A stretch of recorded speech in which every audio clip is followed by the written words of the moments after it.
মাননীয় স্পিকার, একটা কথা এখানে স্মরণ করে দেওয়া প্রয়োজন। 17 অক্টোবর জুলাই সনদ এই সংসদ ভবনের বাইরে স্বাক্ষর করা হয়েছিল।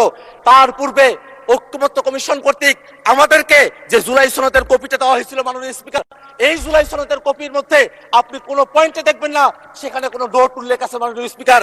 কিন্তু আমাদের সরকার দলের মাননীয় স্বরাষ্ট্রমন্ত্রী এবং মাননীয় আইনি তারা বারংবার একটা নোটের কথা উল্লেখ করেন। সেই নোটটা হচ্ছে অবশ্য কোন রাজনৈতিক দল বা জোট তাদের নির্বাচনী ইশতেহারে উল্লেখপূর্বক যদি জনগণের ম্যান্ডেট লাভ করে তাহলে তারা সেই মতো ব্যবস্থা গ্রহণ করতে পারবে। এই যে নোটের বিষয়বস্তুটি জুলাই সনদের মধ্যে অন্তর্ভুক্ত করা হয়েছে মাননীয় স্পিকার, এই বিষয় নিয়ে ঐক্যমত্য কমিশনের কোনো আলোচনা হয় নাই। ঐক্যমত্য কমিশন আমাদেরকে যে জুলাই সনদের খসড়া প্রণয়ন করেছিল সেই খসড়ার মধ্যে এটা ছিল না। কোনো একটা দল বা কোনো একজন ব্যক্তি এই সংসদ প্লাজার সামনে এসে নিজের মতো করে এই নোটটি সেখানে অন্তর্ভুক্ত করেছিল যাতে জাতির সঙ্গে প্রতারণা করা যায়। মাননীয় স্পিকার, আমরা এই বিষয়ে ঐক্যমত্য কমিশনের যারা দায়িত্বশীল আছেন এবং এখানে আপনারা যারা আছেন তাদেরকে তদন্ত করে এই নোটটা কারা অন্তর্ভুক্ত করেছিল সেই ব্যাপারে আমরা খোঁজ চাই। মাননীয় স্পিকার, মাননীয় স্পিকার, আর একটা বিষয় একটু বলে রাখা প্রয়োজন। মাননীয় স্পিকার, জুলাই সনদ বাস্তবায়ন আদেশ কোথায় থেকে তার ভিত্তি আসলো, কোথায় থেকে তার আইনগত বৈধতা পাওয়া গেল, সেই প্রশ্নটা এখানে অনেকে করছেন মাননীয় স্পিকার।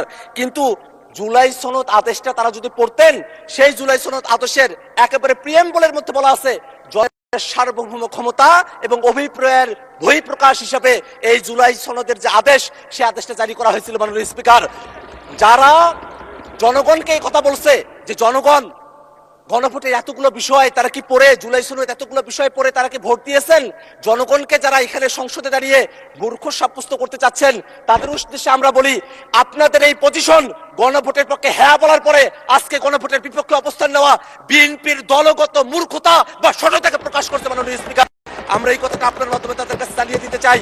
একটা বিষয় মনে রাখা প্রয়োজন মাননীয় স্পিকার, এখানে সরকার দলের পক্ষে পার্থ ভাই তিনি দাঁড়িয়েছিলেন, তিনি বলেছেন সংবিধান একটা কোয়াজি কনস্টিটিউশনাল পরিস্থিতির মধ্য দিয়ে আছে।